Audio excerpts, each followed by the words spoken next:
G'day, everybody. Welcome to this webinar, AI Automation and the Farm. My name's Andrew Ward, but everybody calls me Wardy. I'm calling in today from Boorowa in the Southern Tablelands, just west of the Hume Highway as you head down from Sydney to Melbourne. And the purpose of this webinar is we've been having quite a bit of a journey ourselves with AI, and I've been speaking with lots of farmers who are hearing lots of interesting things about AI. And so the opportunity today was to really put together a presentation that helped farmers understand contextually AI, automation, the farm, where's it heading and what's out there. So I hope you enjoy these slides that have been prepared, and I hope that if I do this properly, we should have plenty of time for questions, and we should be able to get into it. So I'm going to kick off with a few obviousnesses, but just to put it into context, if you read anything in the media about AI, there's usually either a catastrophe story or a utopia story. It could be Elon Musk saying that in 10 years there'll be that many robots, nobody needs to have a job. And I think we just need to realize that we've seen these sorts of hypes before, and we just need to calm down and ask, what does this actually mean for the farm? And so that's the purpose of this next hour. And I'm going to divide it into sort of like three sections, talking about it at the personal level, how AI and yourself can interact. The farm level, I'm going to try and focus most of our time in this webinar on the farm level AI, and then the global level AI to give you some context to think clearly about how AI doesn't matter, and to its impacts on the farm. So, personal AI, you've probably already seen this. I characterize it as the new homework cheat machine. Schools, universities, people are very worried about this because personal AI, whether it's ChatGPT or Claude or Gemini or whatever you're using, it has that omnipresence. You can ask it anything at any time, and it responds like a pretty well-read person because it's got so much data to pull from. The challenge with AI is what they call slop. If you stop using your brain and replacing AI with that, well, then I think you've missed the trick with AI. You're going to end up a bit sillier. And the way that large language models work is which are things like ChatGPT or Claude or Gemini or any of these, Grok, they're all, the web browser of today. So, Microsoft and Google have had their heyday with the internet. You're now seeing the rise of new mega corporations that are exploiting a new technology. And these ones are like ChatGPT and Claude, which are Anthropic and OpenAI. But essentially, they all are large language models. They're used on data. Sometimes that data is text, more and more it's images and videos to predict the next best thing to say or to project or to create an image around. Um, and these things are interesting. What we've already come to understand, that if you ask these large language models one big question like, what should I do on my farm? It will have a response it's very clear and certain about, but it'll have no context and it'll give you the most average answer from all of the prompt that you've put in the text box, but also from what the large language model has deduced from all of the things that it's been trained on. So instead of asking one big question, there is some learning for yourself and for the AI in asking smaller compounding questions. The other thing, if you're using AI at a personal level, always ask for its workings. So we ask our, farmers who are using AI to use as a habit, show me your workings, so that you understand that it understands the causal data that it's giving you a response to. And if it doesn't have the ability to show its workings, then there's reason to go, okay, this is just an averaging machine. This is not a substitute for my brain.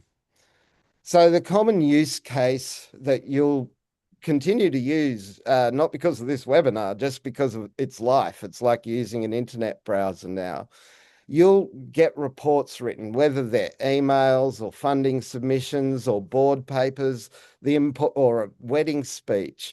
And you can give it notes and a bit of a structure and a bit of tone, and it will give you something in seconds to minutes that's 80% done.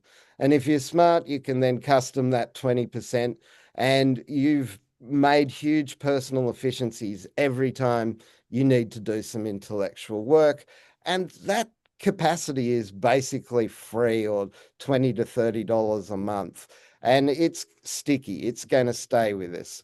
What we can say about those large OpenAI and Anthropic businesses is they know how to raise some capital, and their tools are getting better. The large language models, the models that fed data, the data that comes from us participating, that all ends up building a bigger and bigger and more capable artificial intelligence capability. And so you're starting to see improvements that, what we are doing with words, we're now seeing happen with graphics and designs and video editing capacity. And you can probably expect, with the capital that's been raised, some of the ones valued at $30 trillion, which is just shy of what the whole US economy is valued at. You can see that these things will keep getting smarter and better capabilities. And so there's a learning curve. That's personal AI, and it's, I think relevant to all humans and business people. But farm level I want you to think of that as not a homework cheat machine. This is like what, Tony Stark, billionaire, playboy, philanthropist, when he got into Iron Man, he had this operating system, Jarvis. I remember watching that film once, and he's flying through the air. He's talking to Jarvis, and he organizes to buy a building so he can crash a robot into that building, and he owned it, right? Like, an agent is a bit like that. It works for you. It can access systems you have under your control.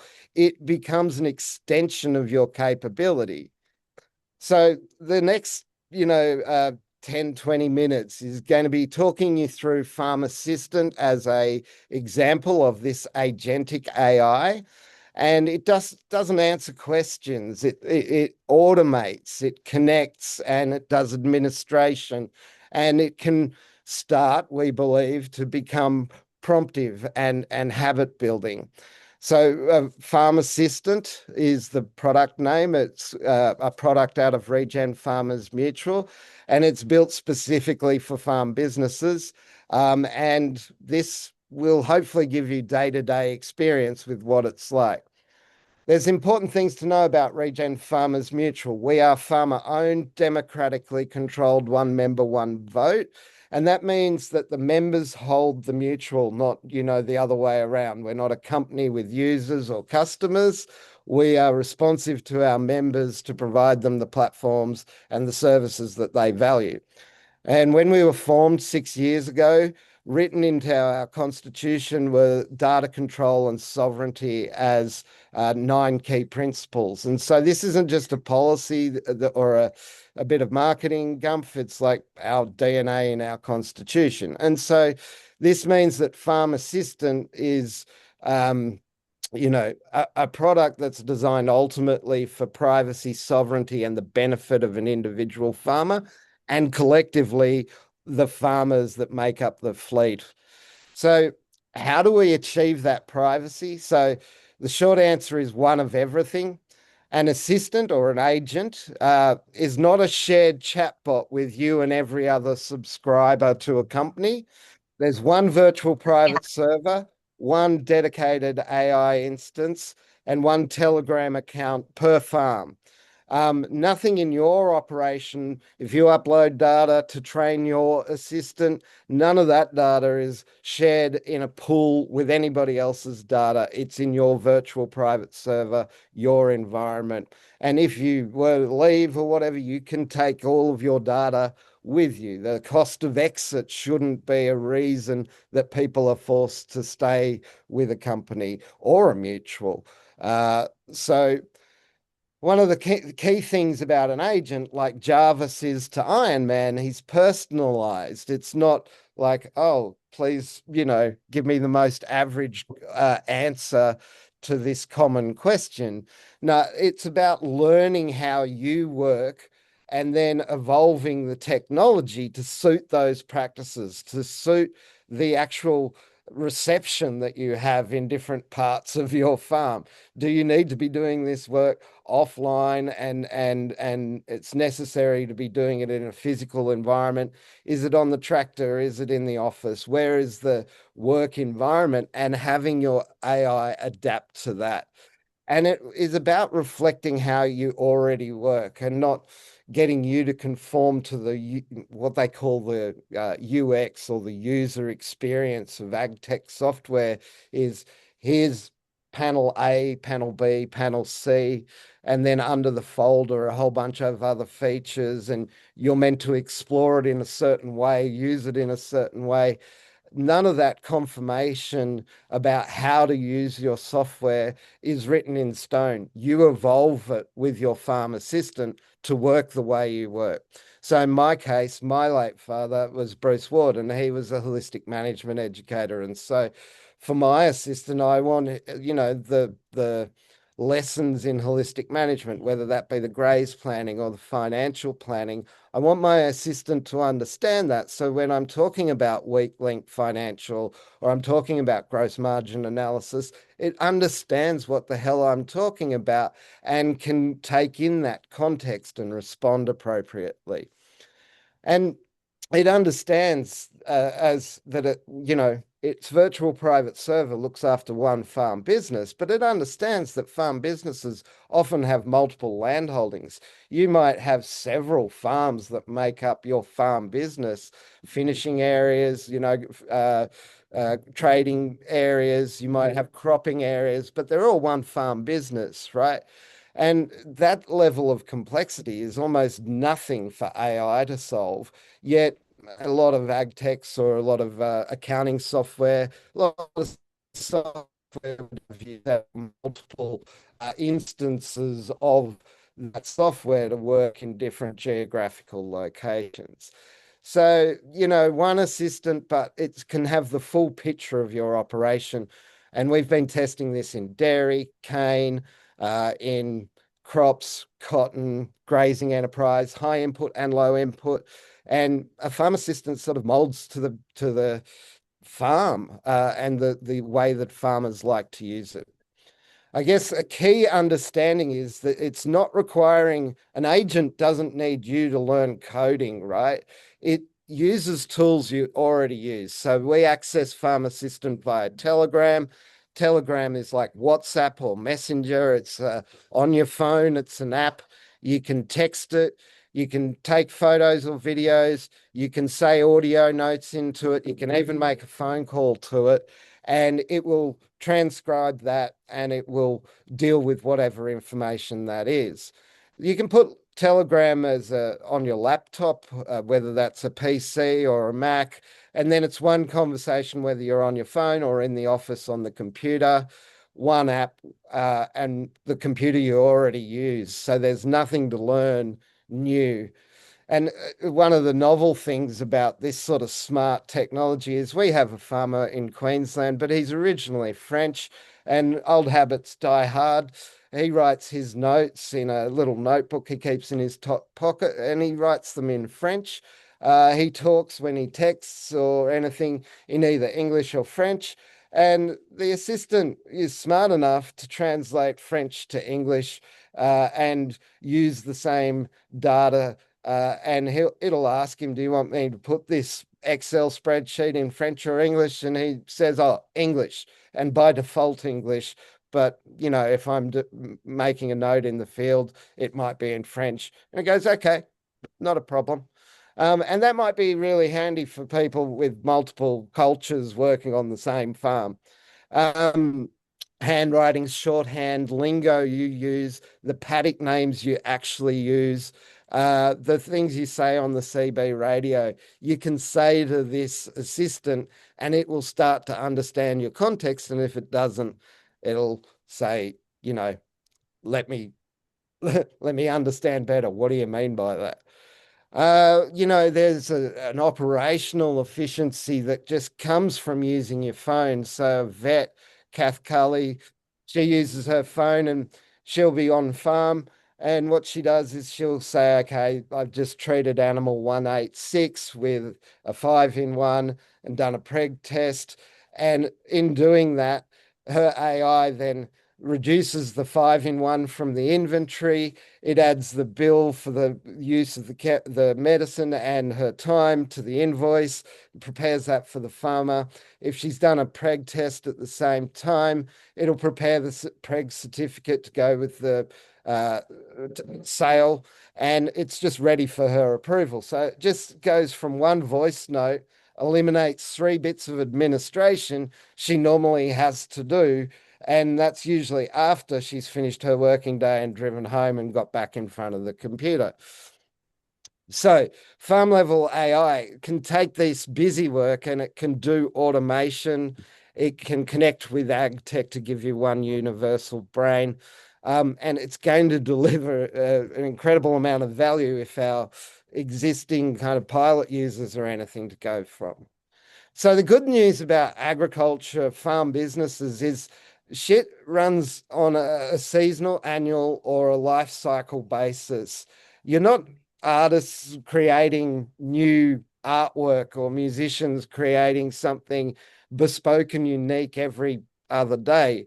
In fact, you if you're a cropper, you're going to be doing things like prepping and spraying and sowing and fertilizing, tilling and harvesting, and you're going to be buying inputs and selling outputs. And they're the same jobs on repeat. And that repetition is exactly what automation is good for.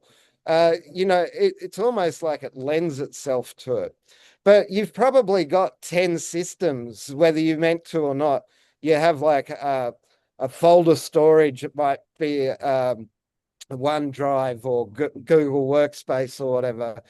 You'll have an email. You'll have a financial administration software like Phoenix or Xero or MyOb or QuickBooks or whatever it is. You'll have software in your tractors, New Holland or John Deere Ops Center. If you've got grazing, you've probably got Maya or AgriWeb or something like that, Mobile, right? You'll have sensors and market information. And every time they exist in silos, and your ability to have them inform one another or to be synthesized in a dashboard or to help you do reports that are better than the reports one bit of the stack can do on their own, all of those can be integrated. And when you're working with an AI assistant, you just talk to it or you ask it things. You don't need to log in 10 times. It can log in essentially on your behalf to anything that you want to keep in your stack and bring it to where you are in the field, in the tractor cab, or at the office desk. Now, at the moment, I would still think it's better not to connect your AI to your bank account, but it's safe to connect it to things like Xero and MyOb and Phoenix to do administration. One of our first farmers, Gilly in Narromine, good cotton farmer, amazing how he's been using this, and I would encourage you to watch his video later. I've been having this bet with people that if you can get to the end of his video and not go wow or swear, I'll buy you a beer. And so far, no one's claimed a free beer because what Gilly's done is worthy of people saying, wow. Anyway, Gilly claims that one of the best benefits of his assistant is actually, it used to take Claire, his wife, 6 to 8 hours each month to do the financial administration. And it was mundane, but very important work to be done. That's turned into 10 minutes a month and Claire needing just to cross check and finalize payments and bill runs. Plus things that used to come like large statements, um, from an input supplier like Elders, there'd be things that go to the beef enterprise or the sheep enterprise or the cropping enterprise or the cotton enterprise on one statement. And now those things are set out to the chart of accounts, the budgeting, the forecasting, the ability to use financial information to make informed decisions. You know, the administration is one thing, but the confidence in, well, can I make this decision? What sort of sensitivity do I have in my forward projections to diesel or urea prices or grain prices or trade prices? And you can start to do administration and accounting. What the mutual enables, uh, you know, over and above agentic capacities is these things, we call them a harness, but essentially it's the memory to your assistant so that it's got persistent memory and doesn't need to be rebooted.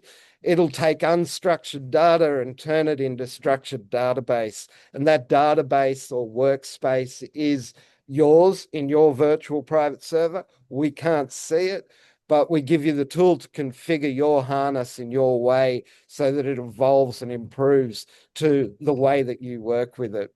Now, it's a machine, it doesn't get tired, it doesn't run out of patience. In fact, often these things are sycophantic. They blow smoke up your ass and tell you that what a great idea, and I think you might be the best farmer in the world.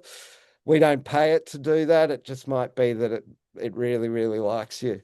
Um, the other thing we provide are skills. So I mentioned before that I come out of a holistic management worldview, and I don't just want it to know holistic management. I actually want it to help me build the right questions that I should be asking at the right time. So if I'm looking at a graze plan, it's asking me, to refer to food on offer, how much have I got, what will be the recovery time, when was I the last time in this plant? It's proactive. It'll bring up a decision about whether I purchase this bit of machinery with the marginal reaction test. And it's so comforting to know that now my assistant is there when my habits might not be, to help inform the sorts of practices I say I want to do, but I don't always do. And so, skills like holistic management, the way that I'm learning, potentially I could share that into the library, and somebody else who's in that line of thinking might be able to review the library and go, shit, I want my farm to have Bruce Ward's holistic management skills and to prompt me when I'm making those sorts of decisions. And that skills library enables the tide to rise all ships. The other thing that happens, and it's a courtesy of the fact that we do automated and repetitious tasks, is that all of the AI, whether it's agentic or personal, it runs on a fuel called tokens, and you can spend this fuel, getting a quick answer, a good quality answer, or an expensive answer. And there's a trade-off with speed, cost, and quality. When your assistant works out how to do a record with John Deere Ops Center, or how to build a graze planning software, or how to integrate some sensors, right? Those are processes that it's learned. It can share with other agents processes that have achieved the same outcome, and those agents can do something called an eval. So they'll look at a process and how much speed, quality, cost in tokens was used to get to that end process. And then what happens as a group is we're all learning, or our agents are learning, the most efficient way to conduct a process, right? And it's saving us collectively the cost of all of our agents starting at zero and having to learn everything. So you've got the skills library and the evaluations, and that helps our members, our fleet, kind of raise their collective capacity. Makes doing tasks that are repetitious in agriculture more efficient all the time. And it happens in the background. But it's not just the machines that need to network and get more efficient. The mutuals are really a human network. We've been that for the last 6 years. Our ethos in environmental markets is everything, every environmental project is a social project. If you want to plant a tree at home, you better check with the wife in the garden at least. If you want to do something on your own farm, planting more than 100 trees is a pain in the ass. You're going to need community. You're going to need inputs. If you actually want to restore a whole creek or a biodiversity corridor, you need your whole community. Any environmental project is really a social project. And we've felt that way for the last 6 years in everything that the mutual stands for. And in the farm assistant world, I think that's true as well. We're getting our farmers in group chats, in fortnightly catch ups, and on gym sessions at 6 a.m. On Monday, Wednesday, and Friday to do peer to peer support of one another. And this builds a community and not just a customer base because we're all farmers. Um, last three points on global AI, because we've covered personal AI. I've talked now at length about farm AI and agentic AI, but kind of putting that into context about what's happening in the world, what are the risks, the environmental issues, and how's AI going to be used by my bankers, my suppliers, my customers, and how do I interact with that? Well, first off, I think the biggest risk with all this stuff is that it's the greatest homework cheat machine, and the opportunity to produce slop has never been greater. And this brain rot is potentially real. I think if you're a bit older, you probably are a bit more, immune. You've actually had real world experience. So if personal level AI pulls up bullshit, you can go, that doesn't match with my experience, and you say, show me your workings, or you move on.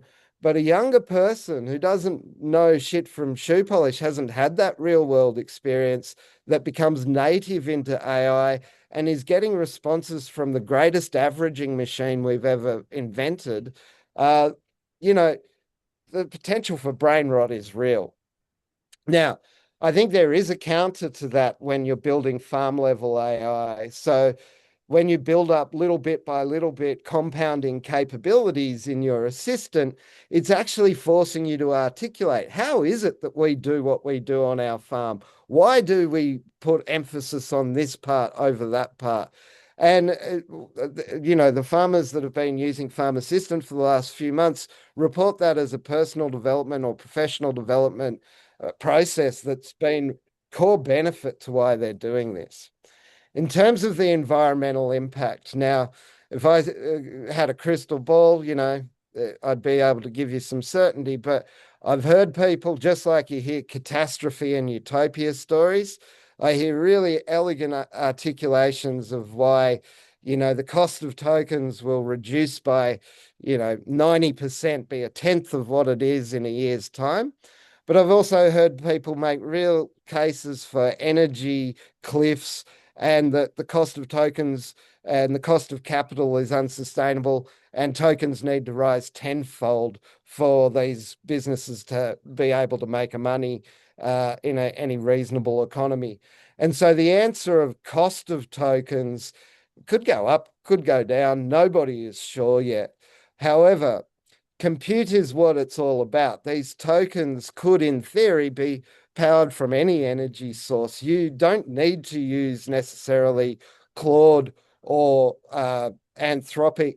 Out of China and rapidly coming up are these self-hosted large language models that don't mean you need to go out and use these US-backed capital-intensive businesses. You could host your own large language model with the harness, with that privacy built in, and power it through a wind turbine or a solar panel. It needs the energy of a computer, essentially. So it's not impossible to see that this sort of farm level AI could be locally, as in on your farm, controlled, operated by you. What ultimately costs is this compute and how we choose to power that. Could be renewables, it could be nuclear, it could be that it discovers great efficiencies in other areas of the economy and we end up in a mass balance zero-sum game. I don't have a crystal ball. Anybody that does, I welcome those inputs. The other thing you're going to see is AI slop, and AI generally is going to continue to be pervasive. Um, we already know banks are using it for credit assessment. They're getting data that their bank manager can't get, that satellites alone can't get, and they're bringing that together to get more accurate risk assessments. Supply chains are using AI to understand the traceability from field through processes, multiple, often international trade, and out into customer channels all the way to the consumer.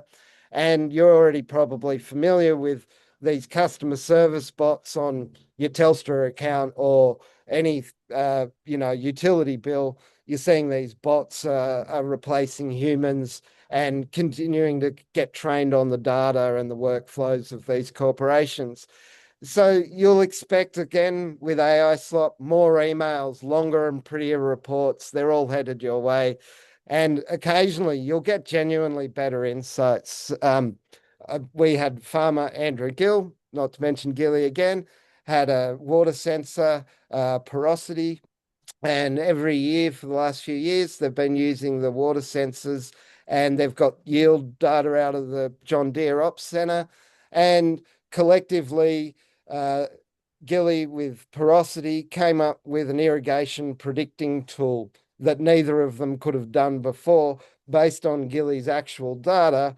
And that's a genuinely better insight that AI was able to provide Gilly and his ag tech in that case.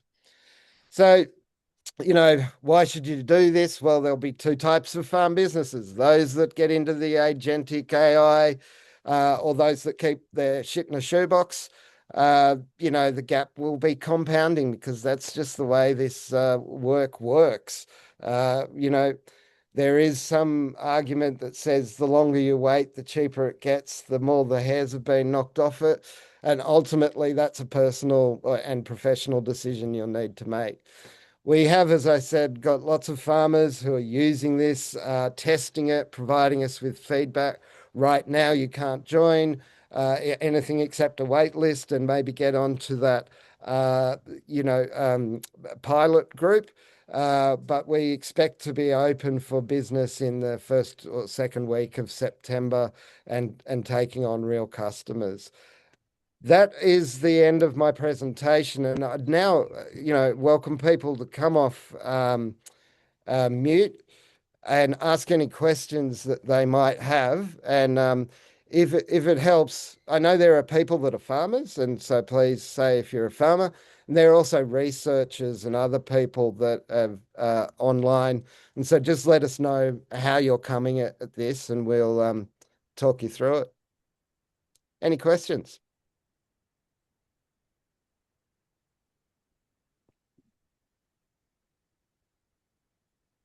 Wow. I've either done a great job or a shit job. Uh, Sorry, I know it's difficult with this. Yeah. Rog, yeah, just unmute yourself, mate. G'day, Wardy. How you going? Good, long time no speak. How are you? Good, thanks. Yeah, Roger Knight from Western Murray Land Improvement Group, Landcare Group in Southern New South Wales. Um, yeah, so I was just wondering, I missed the start of the presentation, sorry. So if you've got a Farm Assist working across lots of apps, so is it using like an API to connect to those and gathering data? So if you've got like a dashboard that you want and you're going, well, this is the data I want, I want to know my stock trough levels using FarmBot, and I want to know blah blah blah. Um, and these are my parameters I'm going to set in. So if I go outside these limits that I've set, these parameters, that it'll flag things and give me data. So has it got like an API connected to look at weather apps and look at the soil moisture probes? And how does that work from a licensing perspective? Yeah, so basically as farmers, there's three ways. You'll have a username and a password into your AgTech that you use a browser to get into, and your AI can follow you in that way. AI using a browser is kind of token expensive. Computers prefer to connect through APIs. The weird thing with different ag techs is that some of them have disclosed APIs and others don't have disclosed APIs. And then there's a third version, an MCP, which is an agentic version of an API. Um, but yeah, for most farmers, using Farm Assistant, you go backslash and you type in the name of the ag tech or the accounting software. And generally, somebody in the 20 farmers that have already been piloting that has already worked out the process for connecting to AgriWebb or Maya or Mobile or your bomb data or your whatever weather data you're with, whatever sensors you're with. Now, if nobody has already done it and you're the first to do it, your assistant will provide you with those options. Do you want to use a browser, username and password? Does this site have an API? And if it has an API, you'll have to, click a button at the right time. But it hasn't been a sticking point. The vet I mentioned, Catherine Cully, she uses a vet practice software out of the US that didn't have, but it was like key to the running of her business. So it required an email, and then they said, "Oh, here's our API." And generally speaking, if we don't have an API or an access into an ag tech, it's about a 24-hour turnaround to get an API level access with that ag tech or software. Yeah. Yeah, yeah. And I was also wondering, bringing in, so for planning foresight information. So, um, looking across geopolitical information. So, for instance, if you're exporting grains to certain markets, in India, um, if there's an election year, you might, see the pulse prices go up, so people are fed. Um, you can see tariffs or there's some of those coming up, like canola, and if you don't show that your carbon neutrality status, then you could get hit with a tariff or whatever it might be. So when you're doing your plan, is there any way that can scan future cast scenarios into that? Yeah, so really good question. So people have what cron jobs, they're regular jobs that they set their assistant to do. So that could be looking up the toll gate diesel price at a certain location or the silo price for grain delivery. Now, you can also connect the prices you're getting on a daily basis with your financial model that your assistant has. So it's looking at real data.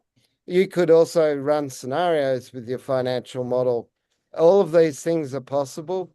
Um, Anything that happens in the real world, like wars and tariffs and stuff, AI isn't, you can set up the alert to look for that data and to give you options rather than opinions about what you can do with that data and how you want to integrate that with other insights from other parts of your business. Yeah. Any other questions? That was great, by the way. Thanks, Roger. I've got one more. Go Well, for it, it's Mel. probably more of a comment. Thanks for all the information. That was really good.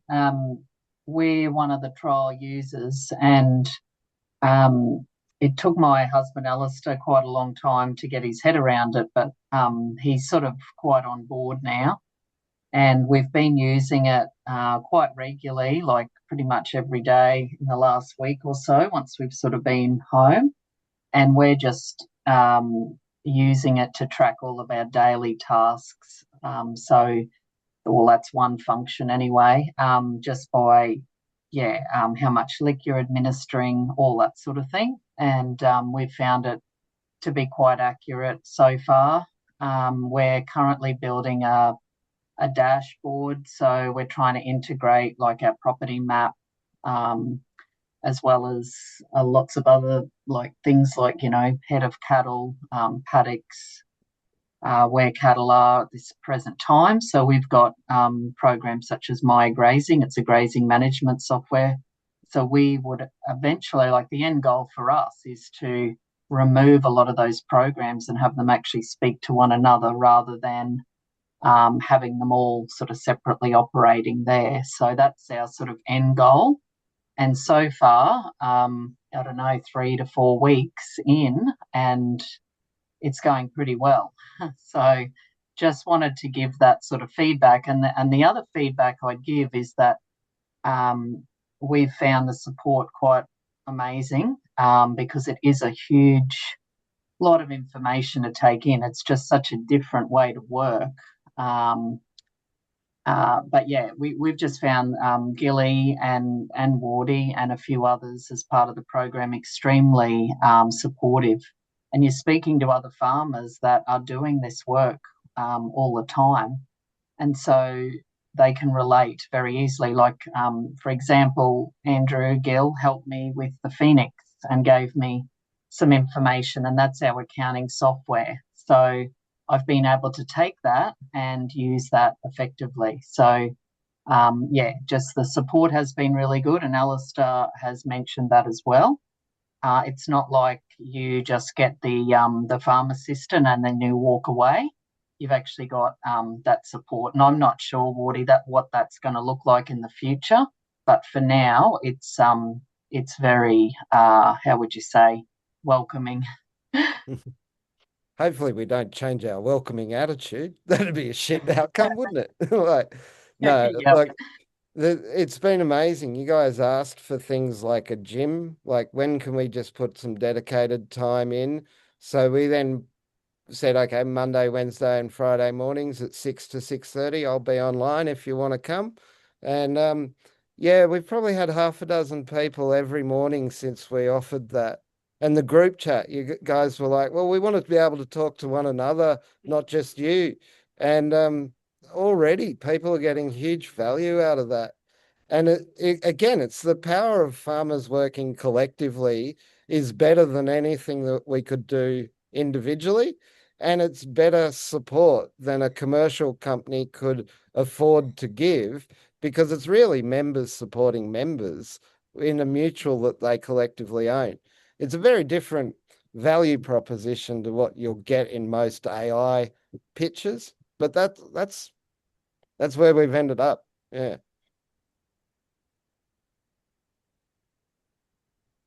Any other questions? Hi, Wardy. Andrew. Brad here. Go, Brad. How are you, mate? Well, thank you. Hi, everyone. So I'm Brad Knott, recently a project manager with a renewable energy company, but have since left and now working in my daughter's intensive vegetable enterprise. And two questions. Is there room in the pilot group left and for intensive vegetable exercise? And secondly, how much is all this going to be? Oh, yeah. Yeah. How much? Yeah, no, really good question. So the pilot group, we haven't got an intensive veggie guy, although I'm hoping to bring Matt Gunningham down in Tasmania on, and he's got quite a big direct to consumer thing.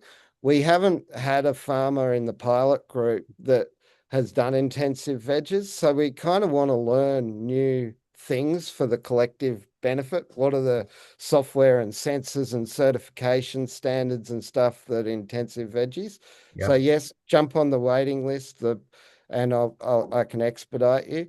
Great. Thank The you. concept for the billing is that we think the assistant should be able to find enough value in the first 30 days, or it's not a match for the farmer. So the idea is to give everybody who comes through 30 days and support them for that first 30 days. And then if it's no value, they'll drop out and we'll recycle that agent. And if it is value, then the proposed structure is $330 a month.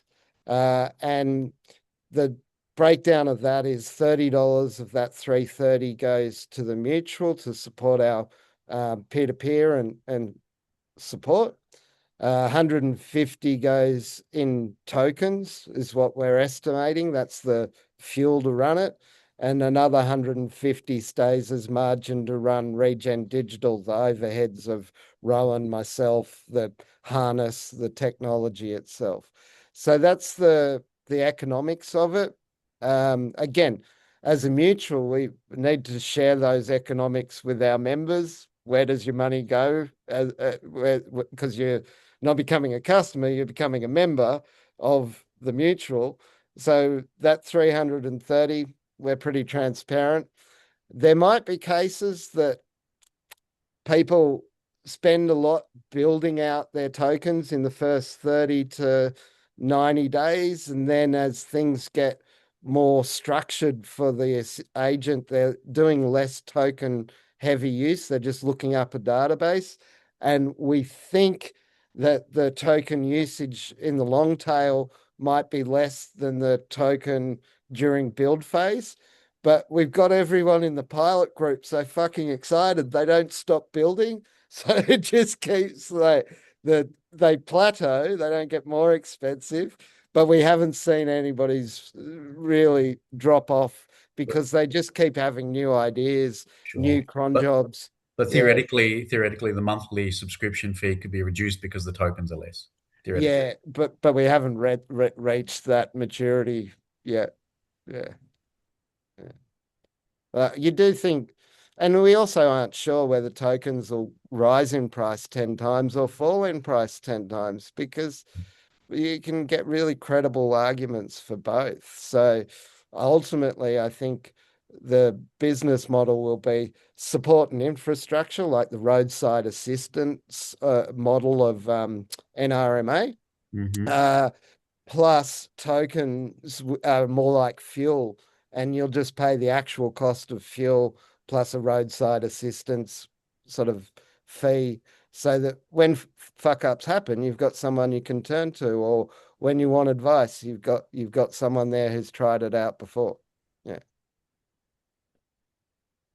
Bob, I think you came off mute, but you and Brad. So sorry. So then it might be that you go into a development phase and then you buy a tokens for a certain amount of development in the future. You could potentially top up a $330 account with more tokens, but we haven't got that capacity.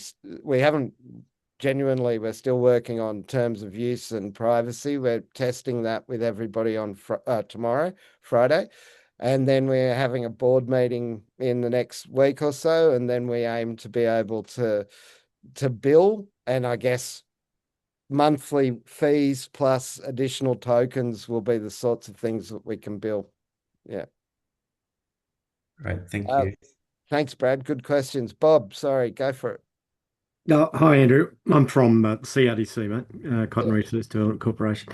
Look, I've just got a couple of questions. They're probably from an industry perspective more than anything, but they're related to actually research prioritisation. So the more I sort of keep thinking about how, the AI is actually working within that group yourself, is it possible, do you think, that it actually would come up with a list of things that your farmers or the farmers don't know that they're really interested in?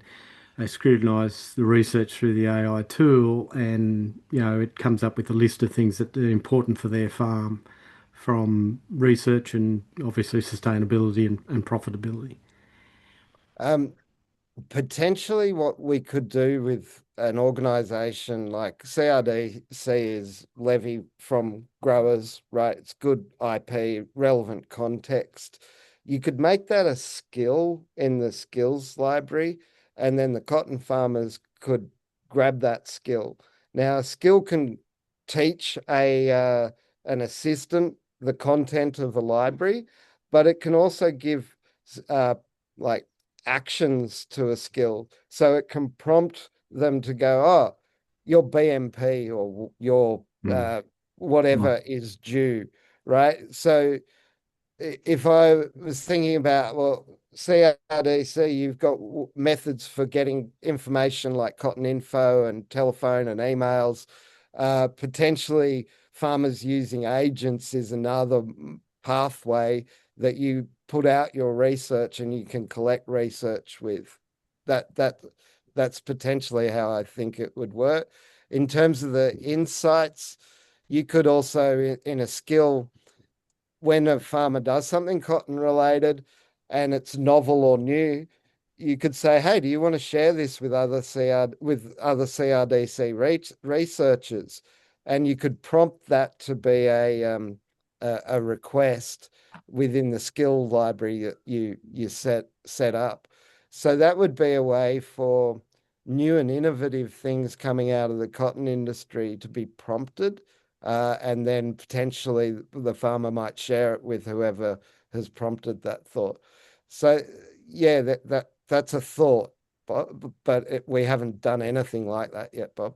Yeah. No, that's fine. It might be a little bit off. I mean, one of the things that we bring up, and it's probably better in the cotton industry than the grains industry, is that just, everyone's paying levies, and we want to hear back from farmers exactly what keeps them up at night and things like that. And you hold meetings and you get like 10 or 15 people turn up. We'd rather have somewhere where you've got 100 people, putting in their ideas for research priorities, etc. And Yeah. this could be a way of doing it. I think you would need broader adoption in the cotton industry before it was a representative sample. Like we've been lucky. Gilly's a cotton farmer, and Scott Dixon, I can see he's on, and we've got Willie Winston and the Quigleys. Probably out of the 20 odd pilots, half a dozen of them are cotton growers, and they're certainly getting benefit from the automation and the connectivity. Hey, Gilly, I don't know if you're available, or Scott, maybe you'd like to talk to your experience and or how you think CRDC and your agent might work together. And I know I haven't prompted you on this, so it could go any way. Yeah. I'll jump on. I haven't got enough bandwidth to be running a video. Sorry, everyone. Andrew Gill from Narromine. There's definitely a few faces there that I know quite well on this Zoom. I think the way that maybe how Bob's sort of talking, like perhaps, like I know I can see where Bob's getting at about not having enough people to go to meetings from an industry-wide perspective, and maybe there's a way, the privacy is going to stop CRDC getting to my information and what I'm questioning my agent about and working on.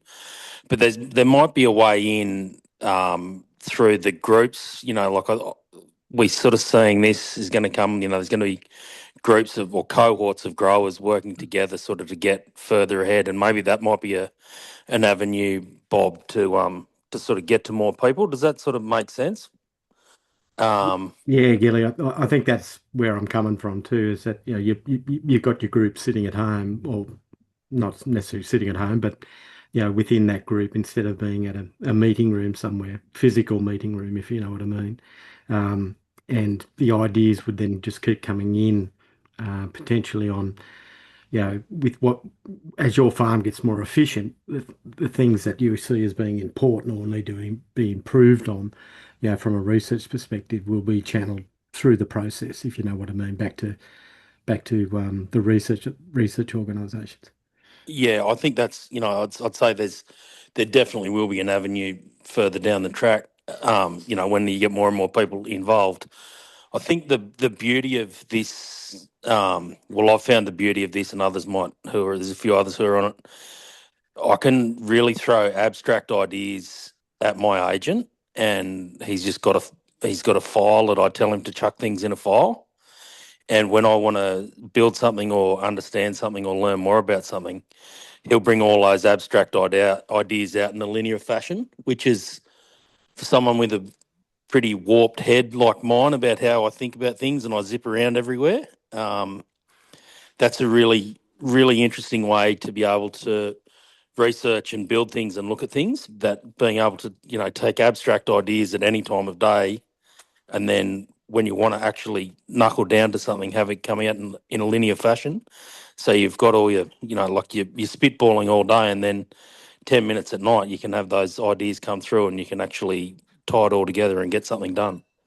Which is probably a bit how that's going to work, Bob, isn't it? Like if people are cruising around, when you're irrigating in the summer, you go, which is you just finished changing siphons and you're hot and bothered, and you say, there's got to be a better way to water cotton. How do we do that? And then, put that into a file for CRDC, and I've just come across this disease patch, or why is this cotton all leggy, or what's happened with this, and then get that back at the end of the season as a linear discussion about things that need to be, that the people are interested in. Maybe that's another way of how things might work, mate. Sure, mate. Yep, thanks for that. Thanks, Thanks, Gilly. Gordy. I'm going to jump to Stephen Todd. Stephen, we've got about 4 minutes. Please go Sure. for it. I just wanted to sort of say to the wider group, because the Regen Farmers Mutual is actually behind it, the ethics of this is shared collective insights. So it's a bit like having everybody literally sharing what they're learning together without commercial in confidence. So it's like having a really good advisor who's going around everybody's farms, picking up what people don't know that they don't know. And the system automatically knows that if there's an anomaly in the system, it automatically is updating for the betterment of everybody. So that's why it's really interesting. It's not a commercially driven platform that they're looking like some of the American companies maybe to put you on a hook.